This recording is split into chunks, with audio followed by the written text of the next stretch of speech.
నమస్కారం. ఎక్కడో పశ్చిమాసియాలో మొదలైన యుద్ధ మేఘాలు ఇప్పుడు మన వంటగది వరకు చేరుకున్నాయి. గత కొన్ని రోజులుగా దేశవ్యాప్తంగా ఎల్పీజీ సిలిండర్ల కొరత తీవ్రంగా ఉంది. గృహ వినియోగదారుల నుండి హోటల్ యజమానుల వరకు అందరూ గ్యాస్ కోసం అల్లాడిపోతున్నారు. అసలు ఈ సంక్షోభానికి కారణం ఏంటి? పశ్చిమాసియా యుద్ధానికి మన గ్యాస్ సిలిండర్కి సంబంధం ఏంటి?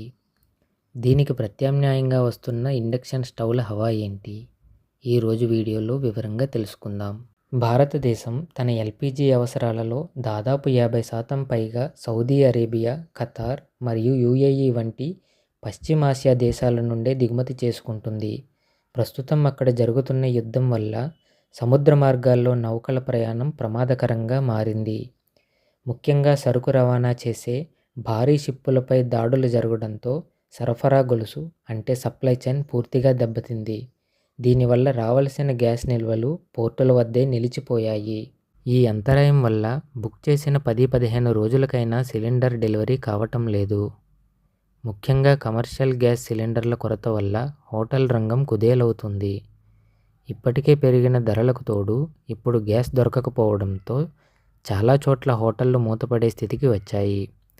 మధ్యతరగతి కుటుంబాలు రేపు గ్యాస్ అయిపోతే పరిస్థితి ఏంటి అనే ఆందోళనలో ఉన్నారు. గ్యాస్ లేదు, మరి వంట ఎలా? దీనికి పరిష్కారంగా ప్రజలు ఇప్పుడు ఇండక్షన్ స్టవ్ల వైపు మళ్లుతున్నారు. ఒక్కసారిగా మార్కెట్లో వీటికి విపరీతమైన డిమాండ్ పెరిగింది. రిటైల్ షోరూంలలో ఇండక్షన్ స్టవ్లు హాట్ కేకుల్లా అమ్ముడవుతున్నాయి. గ్యాస్ సిలిండర్ బుక్ చేసి ఎదురు చూడటం కంటే కరెంట్ ఉన్నంతసేపు వంట చేసుకునే వెసులుబాటు ఉండటంతో అందరూ వీటిని కొనుగోలు చేస్తున్నారు.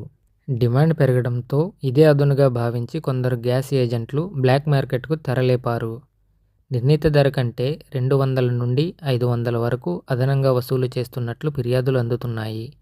మరోవైపు ఇండక్షన్ స్టవ్ల ధరలు కూడా కంపెనీలు పెంచే అవకాశం ఉందని నిపుణులు చెబుతున్నారు.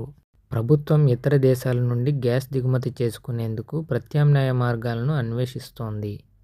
రష్యా లేదా ఆఫ్రికా దేశాల నుండి సరఫరా పెంచేలా చర్యలు తీసుకుంటున్నట్లు సమాచారం. అయితే యుద్ధం సద్దుమణిగితే తప్ప ఈ సమస్య పూర్తిగా పరిష్కారం కాదు. అప్పటి వరకు మనం గ్యాస్ వాడకంలో జాగ్రత్తలు పాటించడం, సోలార్ లేదా విద్యుత్ వనరులను వాడుకోవటం మంచిది. చూసారుగా, ప్రపంచంలో ఎక్కడ ఏ సమస్య వచ్చినా దాని ప్రభావం సామాన్యుడిపై పడుతూనే ఉంటుంది. మరి మీ ప్రాంతంలో గ్యాస్ సరఫరా ఎలా ఉంది? మీరు కూడా ఇండక్షన్ స్టవ్ కొన్నారా? మీ అభిప్రాయాలను కామెంట్ రూపంలో తెలియజేయండి. మరిన్ని ఇలాంటి ఇన్ఫర్మేటివ్ వీడియోల కోసం మా ఛానల్ని సబ్స్క్రైబ్ చేసుకోండి.